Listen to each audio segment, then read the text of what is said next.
며칠 전 동창회 날 컵을 쥔 손에 괜히 힘이 들어가 손마디가 하얗게 질려있던 모습.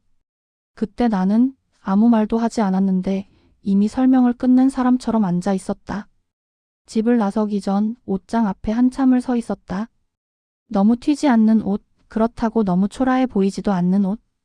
이상하게 그런 자리는 평소보다 옷을 더 오래 고르게 된다. 괜히 화려하면 말이 붙고 수수하면 수수하다고 말이 붙는다. 그래서 나는 늘 그 사이쯤을 골라왔다. 다녀올게. 누구에게 하는 말인지도 모른 채 문을 닫았다. 대답이 없어도 괜찮았다. 어차피 이런 외출은 늘 혼자 하는 기분이었으니까. 한정식 집 문을 열자마자 웃음소리가 먼저 밀려왔다. 이미 시작된 이야기들, 이미 정리된 서열들. 누군가는 성공했고, 누군가는 여전히 바쁘며, 누군가는 자식 이야기로 자리를 단단히 잡고 있었다. 어머, 윤이 왔네? 야, 너 진짜 하나도 안 변했다? 그 말이 칭찬이 아니라는 걸 나는 안다. 이 자리에서 안 변했다는 건 그냥 제자리에 있다는 뜻이니까. 자리에 앉자마자 명함이 돌아다녔다. 두툼한 종이, 반짝이는 금박, 회사 로고들. 그 명함들은 자연스럽게 내 앞을 지나쳐갔다. 멈출 이유가 없다는 듯이. 윤희는 요즘 뭐해? 아직도 집에 있는 거지? 질문이라기보다 확인에 가까운 말. 누군가 대신 웃으며 대답해준다.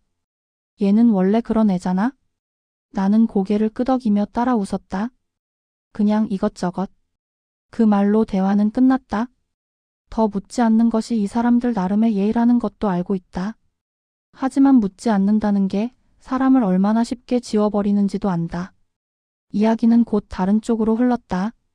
누구 남편이 어디 임원이 됐고, 누구 딸이 전문직 시험을 준비하며, 누구 아들은 외국에 나가 자리를 잡았다는 이야기. 요즘은 진짜 가만히 있으면 안 되더라. 여자도 이름 하나는 있어야지. 그 말이 꼭 나를 향한 건 아니라는 걸 알면서도 숟가락을 드는 손이 괜히 늦어졌다. 밥맛이 없었던 건 아니었다. 그저 입안에 말하지 않은 말이 너무 많았을 뿐이다. 맞은편에 앉은 미숙이 나를 한번 후거봤다. 예전부터 늘 그랬다. 말을 할 때도 웃을 때도 사람을 위에서 아래로 재는 눈. 윤희, 너는 참 편하겠다. 회사 스트레스 같은 건 모르잖아. 편하다는 말에 몇 사람이 고개를 끄덕였다. 나는 아무 대답도 하지 않았다. 이 자리에서 설명은 변명이 되고 변명은 더 초라해질 뿐이라는 걸 이미 여러 번 배웠다. 계산 이야기가 나왔을 때도 마찬가지였다. 자연스럽게 각자라는 말이 나왔다. 그 말에 누구도 이상해하지 않았다. 나는 습관처럼 지갑을 꺼냈다. 괜히 늦으면 또 무슨 말을 들을 것 같아서. 화장실에 다녀오는 길 거울 앞에 잠시 섰다. 거울 속 나는 이 모임에 딱 어울리는 얼굴을 하고 있었다. 무난하고 설명하기 귀찮은 사람의 얼굴. 내가 정말 이렇게 보였을까? 문득 그런 생각이 스쳤다. 아무도 묻지 않았고 나는 말하지 않았고 그렇게 서로가 서로를 정리해버린 세월이었다. 며칠이 지나지 않아 미숙에게서 다시 연락이 왔다. 커피나 한잔 할까?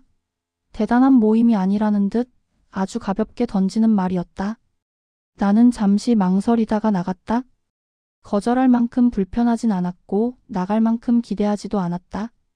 카페는 동네에서 조금 떨어진 곳이었다. 유리창이 넓고 사람들 옷차림이 괜히 더 단정해 보이는 곳.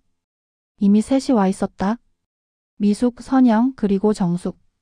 셋은 한쪽으로 모여 앉아 있었고 내 자리는 자연스럽게 끝쪽이었다.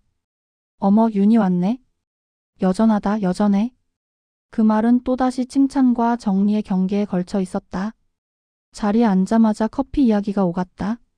어느 원두가 좋고 요즘은 이런 게 유행이라느니? 잠깐의 준비 운동 같았다. 그리고 결국 본론은 자연스럽게 흘러나왔다. 윤희는 요즘 진짜 뭐해? 선영이 물었다. 이번엔 웃으며 묻지 않았다. 어디까지 말할 건지 가늠하는 얼굴이었다. 그냥 지내. 나는 며칠 전과 똑같은 대답을 했다. 아, 역시. 선영이 고개를 끄덕였다. 너는 진짜 변함이 없다. 변함 없다는 말이 이상하게도 이번엔 조금 더 아래에서 내려다보는 느낌으로 들렸다. 그래도 편하잖아? 미숙이 컵을 내려놓으며 말했다. 우리야 뭐 다 책임질 게 있으니까. 책임. 그 단어는 늘 자랑과 고생 사이에서 아슬아슬하게 쓰인다. 윤희는 그런 거 없어서 좋겠다. 남편이나 애들 때문에 발 동동 구를 일도 없고. 나는 웃었다. 웃는 법만큼은 여전히 제일 빨랐다. 카페 유리창에 내 얼굴이 비쳤다. 고개를 조금 숙이고 고개를 너무 들지 않는 사람의 얼굴. 아, 맞다. 미숙이 갑자기 생각났다는 듯 말했다. 다음 달에 작은 모임 하나 있어? 작은 모임이라는 말과 다르게 그 눈빛은 꽤 중요해 보였다. 거기 사람들 수준이 좀 있어서. 윤희는 이런 거 잘 모르지? 모른다는 말은 알 필요 없다는 말과 거의 같았다. 괜찮아? 나는 먼저 잘랐다. 잠깐의 침묵. 그 침묵 위로 누군가 어색하게 웃었다. 그래도 혹시 모르잖아? 인생이란 게. 그 말이 진심이 아니라는 걸 이제는 알 만큼 알았다. 자리에서 일어날 때 계산은 이미 끝나 있었다. 누가 냈는지 묻지 않았다. 묻지 않는 것도 이들 사이의 서열 중 하나였다. 카페 문을 나서며 나는 문득 생각했다. 이 사람들은 나를 불러놓고도 한 번도 나를 궁금해한 적이 없다는 걸. 집에 들어오자마자 신발을 벗고 그대로 멈춰섰다. 카페에서 나올 때보다 이 집 안이 더 조용하게 느껴졌다. 불을 켜지 않은 채 잠시 서 있었다. 어둠 속에서는 굳이 표정을 관리하지 않아도 되니까. 가방을 내려놓고 소파에 앉았다. 오늘은 이상하게 몸보다 머리가 먼저 지친 기분이었다. 변함없다. 선영의 목소리가 카페의 소음과 함께 다시 떠올랐다.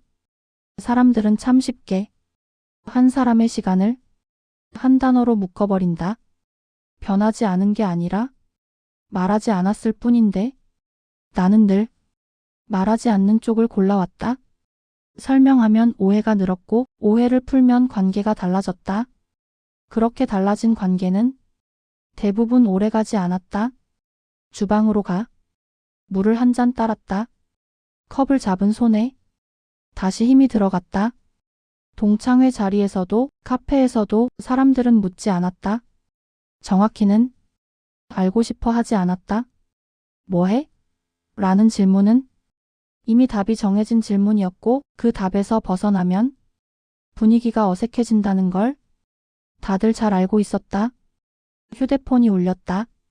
이번엔 저장된 이름이 아니라 회사 번호였다.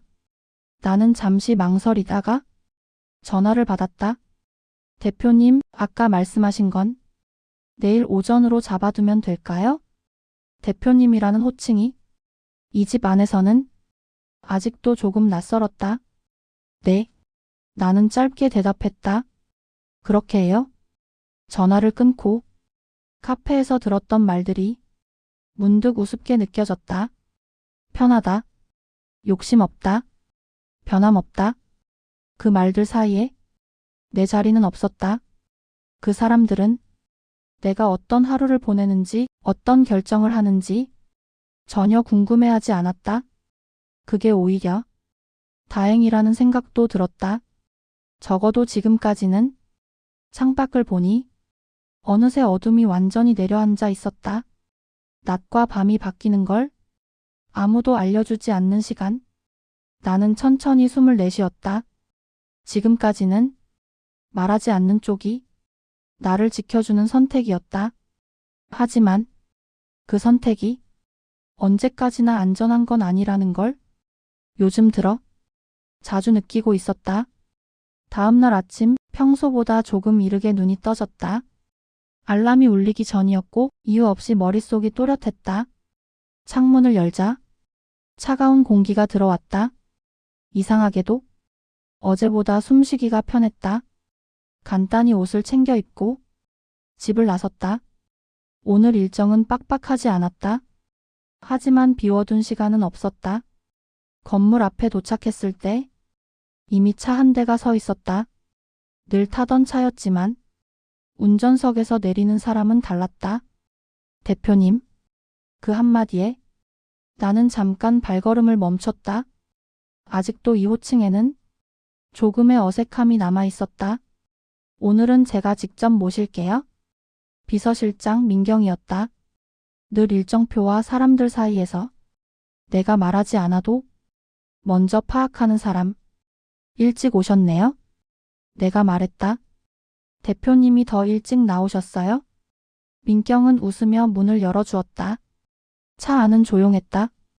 괜히 음악을 틀지 않았다. 이런 침묵은 오래 함께한 사람들만 편하게 공유할 수 있다. 어제 동창분들 만나셨다고 들었어요? 민경이 말을 꺼냈다. 듣고 있었다는 말이 아니라 이미 알고 있었다는 투였다. 네. 나는 짧게 대답했다. 불편하셨죠? 질문이 아니라 확인이었다. 괜찮았어요? 나는 창밖을 보며 말했다. 예상했던 정도라서. 민경은 더 묻지 않았다. 그게 그녀가 내 신뢰를 얻은 이유 중 하나였다. 건물 로비로 들어서자 사람들의 시선이 자연스럽게 모였다. 인사를 받는 것도 길을 여는 것도 더 이상 낯설지 않았다. 엘리베이터 앞에서 누군가 다가왔다. 윤희 대표님, 다음 주 건 말인데요. 자연스럽게 이어지는 대화. 나는 고개를 끄덕이며 짧게 의견을 덧붙였다. 불필요한 말은 없었고 결정은 빠르게 정리됐다. 엘리베이터 문이 닫히자 민경이 말했다. 그쪽에서 이번에 꽤 공을 들이고 있어요. 그쪽이 누구인지 굳이 묻지 않아도 알 수 있었다. 조건은? 내가 물었다. 대표님이 원하시는 선에서 이미 정리됐습니다. 나는 잠시 생각했다. 동창회 자리에서 들었던 작은 모임이라는 말이 불쑥 떠올랐다. 상대는 누가 나와요? 내가 물었다. 민경이 태블릿을 내려다보며 말했다. 오미숙 씨 쪽에서 실무총괄로 직접 나옵니다. 그 이름이 아주 자연스럽게 이 공간에 올라왔다.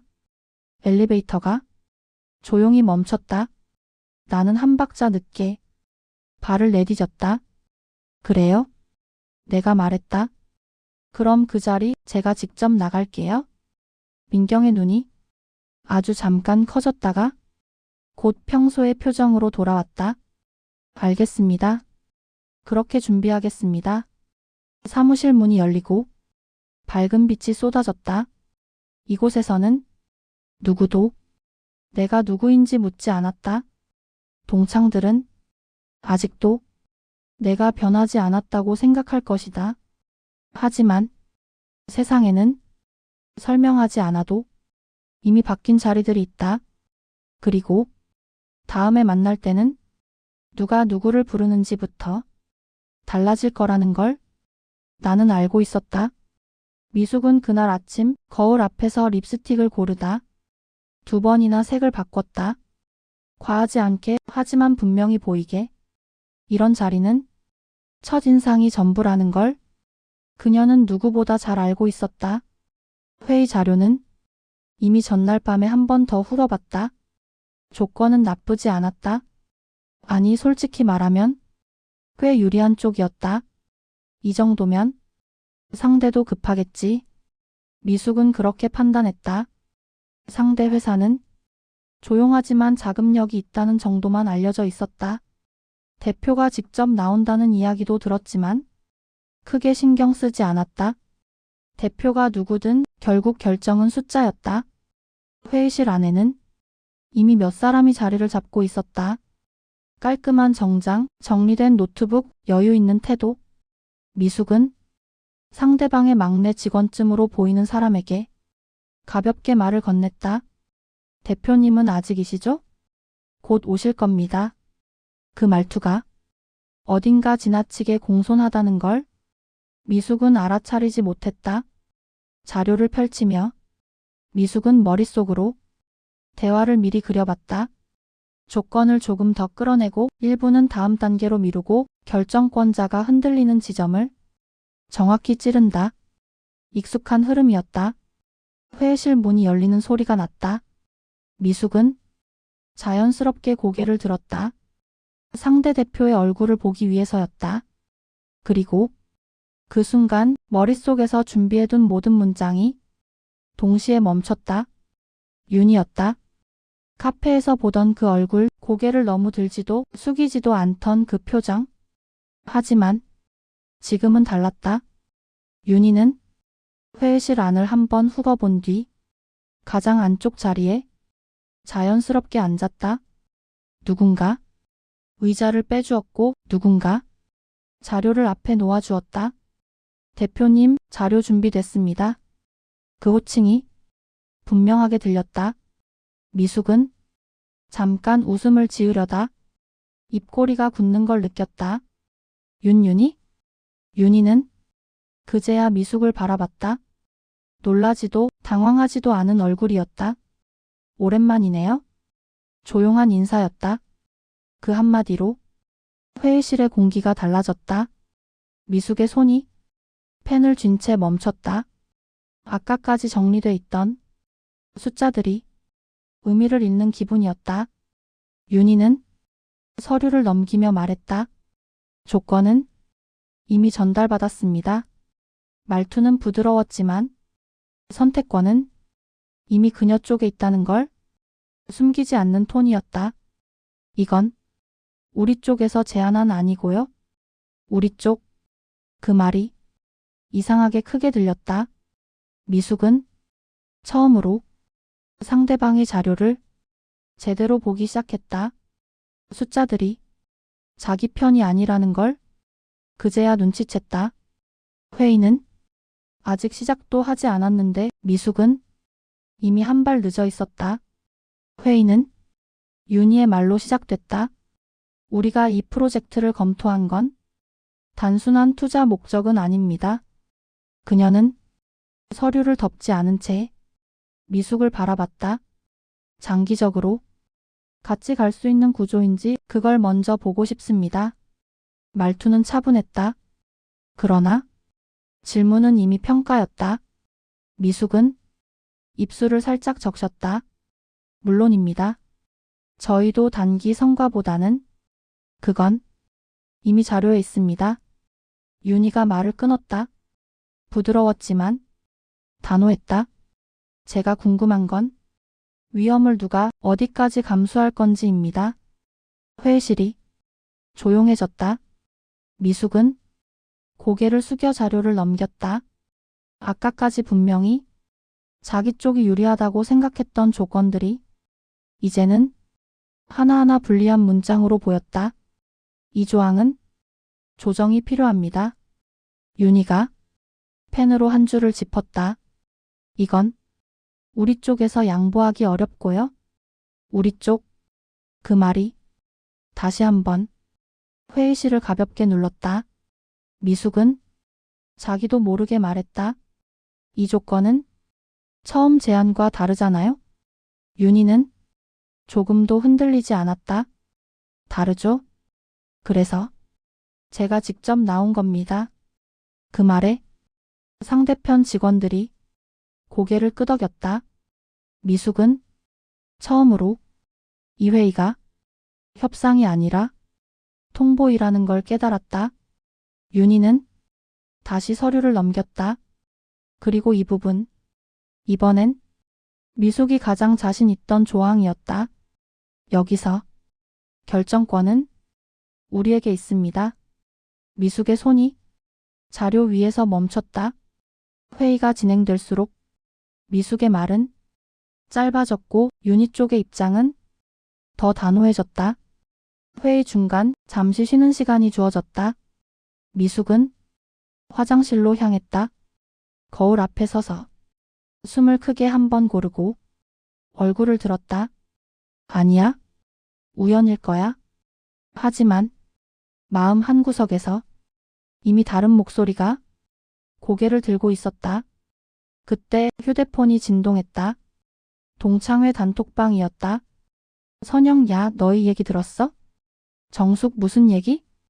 선영, 윤희 말이야. 요즘 투자 쪽에서 이름이 좀 도는 것 같아. 미숙의 손이 화면 위에서 굳었다. 정숙 그 윤희? 선영, 응. 우리 그 윤희. 미숙은 답장을 치지 못했다. 회의실로 다시 돌아오는 길 발걸음이 처음보다 훨씬 무거웠다. 자리에 앉아. 윤희는 회의를 정리하듯 말했다. 오늘은 여기까지 하죠. 결론은 저희가 내부 검토 후 연락드리겠습니다. 검토. 그 단어가 미숙의 귀에 선고처럼 들렸다. 회의가 끝나고 윤희는 가볍게 고개를 숙였다. 수고하셨습니다. 미숙은 그 인사를 제대로 받지 못했다. 회의실 문이 닫히는 순간 미숙은 분명히 느꼈다.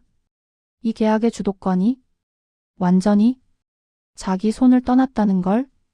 몇 일 후 장소는 호텔 연회장이었다. 천장이 높고 조명이 지나치게 밝았다. 숨길 게 없는 자리라는 걸 조명부터 말해주고 있었다. 네트워킹 겸 간단한 계약식.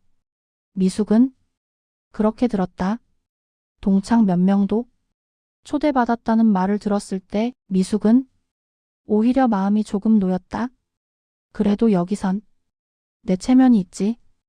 연회장 한쪽에는 작은 원형 테이블들이 놓여 있었고 사람들은 잔을 들고 자연스럽게 섞여 있었다. 미숙은 선영, 정숙과 먼저 눈이 마주쳤다. 미숙아, 오늘 그 미팅이라며? 응, 거의 마무리야. 그때 마이크 테스트 소리가 연회장에 울렸다. 잠시 후 파트너십 계약 관련 간단한 소개가 있겠습니다. 사람들의 시선이 앞쪽으로 모였다. 미숙은 정면을 보며 어깨를 한번 폈다. 그래, 여기까진 괜찮아? 무대 쪽 문이 열렸다. 윤희가 들어왔다. 처음엔 아무도 크게 반응하지 않았다. 단정한 정장, 과하지 않은 걸음. 하지만 그 뒤를 따르는 사람들이 달랐다. 비서로 보이는 사람, 법무팀, 그리고 연회장 직원들의 태도. 자연스럽게 길이 열렸다. 이번 프로젝트 최종 결정권자이신 정윤희 대표님께서 입장하십니다. 어디선가 그런 말이 흘러나왔다. 미숙은 웃으려다 표정이 그대로 굳었다.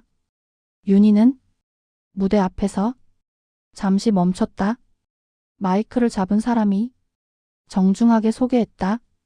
이번 파트너십을 주도한 인베스트먼트 대표 윤희 대표님이십니다. 순간 연회장 안이 조용해졌다. 동창들 쪽에서 숨을 들이마시는 소리가 여럿 들렸다. 선영이 정숙의 팔을 붙잡았다. 야, 윤희? 그 윤희 맞아? 미숙은 고개를 돌릴 수가 없었다. 윤희는 무대 위로 올라가 차분하게 말했다. 오늘 이 자리는 계약을 축하하는 자리이기도 하지만 앞으로 함께 갈 분들을 다시 한번 확인하는 자리이기도 합니다. 그녀의 시선이 연회장을 천천히 훑었다. 그리고 미숙 쪽에서 아주 잠깐, 그러나 분명하게 멈췄다. 미숙은 그 시선을 피하지 못했다. 이번 프로젝트는 여러 제안 중 신중하게 검토한 결과입니다. 윤희는 서류를 한 장 들어 올렸다. 그 중에서도 조건과 책임을 명확히 이해한 쪽과 함께 하기로 했습니다. 그 말은 설명 같았지만 이미 결론이었다. 윤희가 이름을 불렀다. 미숙 이사님. 연회장 안에서 시선이 동시에 미숙에게 쏠렸다. 앞으로 이 조건에 따라 협업하게 될 겁니다. 미숙은 자리에서 일어났다. 다리가 눈에 띄게 흔들렸다. 윤희는 미소를 짓지 않았다. 대신 고개를 살짝 끄덕였다. 계약서가 테이블 위에 놓였다. 펜이 윤희 쪽에서 미숙 쪽으로 천천히 밀려왔다. 누가 봐도 누가 위인지 설명할 필요가 없는 장면. 미숙은 펜을 집었다. 주변에서 작게 속삭이는 소리가 파도처럼 번졌다. 와, 완전 반전이네. 윤희가 저 정도였어? 펜 끝이 서류 위에서 잠시 멈췄다. 미숙은 윤희를 올려다봤다. 윤희는 아주 담담하게 말했다. 괜찮으시면 진행하죠. 그 말은 배려처럼 들렸지만 선택권이 없다는 걸 명확히 했다. 미숙은 아무 말 없이 사인했다. 플래시가 번쩍였다. 그 순간 동창들 앞에서 미숙의 자리는 완전히 바뀌었다. 숨기고 있던 게 아니라 굳이 말하지 않았을 뿐이라는 것까지. 행사가 끝난 뒤 연회장 밖은 유난히 조용했다. 사람들은 아까의 소란을 정리하지 못한 얼굴로 삼삼오오 흩어졌다. 동창들은 자연스럽게 윤희 쪽을 힐끔거렸다. 아까와는 다른 시선이었다. 궁금함과 당혹감과 어딘가 뒤늦은 계산이 섞인 눈빛. 선영이 조심스럽게 다가왔다. 윤희야, 그동안 연락도 없고 그래서 몰랐어? 윤희는 가볍게 고개를 끄덕였다. 연락할 일이 없었잖아. 그 말은 섭섭함도 원망도 아니었다. 사실을 그대로 말한 톤이었다. 정숙이 옆에서 웃음을 보탰다. 그래도 대단하다. 진짜 완전 다른 세상 사람이 된 줄도 모르고. 윤희는 잠시 생각하다가 말했다. 세상이 달라진 건 아니야? 잠깐의 공백. 자리가 달랐을 뿐이지. 그 말에 둘은 아무 대답도 하지 못했다. 조금 떨어진 곳에서 미숙이 서 있었다. 아까보다 어깨가 눈에 띄게 좁아 보였다. 윤희는 먼저 다가갔다. 미숙은 윤희를 보자 잠깐 고개를 숙였다. 미안해. 짧은 말이었다. 윤희는 그 사과를 바로 받지 않았다. 대신 연회장 안을 한번 돌아봤다. 조명, 테이블, 아직 치워지지 않은 계약서 사본. 그리고 말했다. 그때 커피 마시면서 물어봤잖아. 미숙의 눈이 살짝 흔들렸다. 내가 뭐 하는지. 윤희는 목소리를 낮췄다. 그때도 지금이랑 같았어? 미숙의 입술이 떨렸다. 다만 윤희는 고개를 들었다. 궁금해하는 사람만 알 수 있었지. 그 말은 비난도 복수도 아니었다. 하지만 미숙은 그 어떤 말보다 크게 맞은 표정을 지었다. 윤희는 가방을 들었다. 오늘 일은 일로 끝낼게. 그리고 마지막으로 덧붙였다. 다음에 또 보게 된다면 그땐 굳이 설명하지 않아도 되는 자리였으면 좋겠다. 그 말이 작별 인사였다. 윤희가 연회장을 나서자 유리문에 그 모습이 잠시 비쳤다. 예전처럼 고개를 너무 숙이지도 괜히 들지도 않은 걸음. 밖으로 나오자 밤 공기가 선명하게 스쳤다. 윤희는 잠시 멈춰 서서 숨을 들이마셨다. 윤희는 창밖을 보며 말했다. 나는 지금껏 단 한 번도 숨긴 적 없었어. 물어보는 사람이 없었을 뿐. 차에 오르며 휴대폰이 진동했다. 동창회 단톡방. 수십 개의 메시지가 한꺼번에 올라오고 있었다. 윤희는 열어보지 않았다. 시동을 걸며 창밖을 한 번 더 보았다. 이제 그 자리는 다시 돌아갈 필요가 없는 자리였다. 차가 천천히 멀어졌다. 남은 건 뒤늦게 무너진 서열과 아무도 묻지 않았던 질문들 뿐이었다. 그리고 윤희는 아무 설명도 하지 않은 채 가장 또렷한 대답을 이미 끝내고 있었다.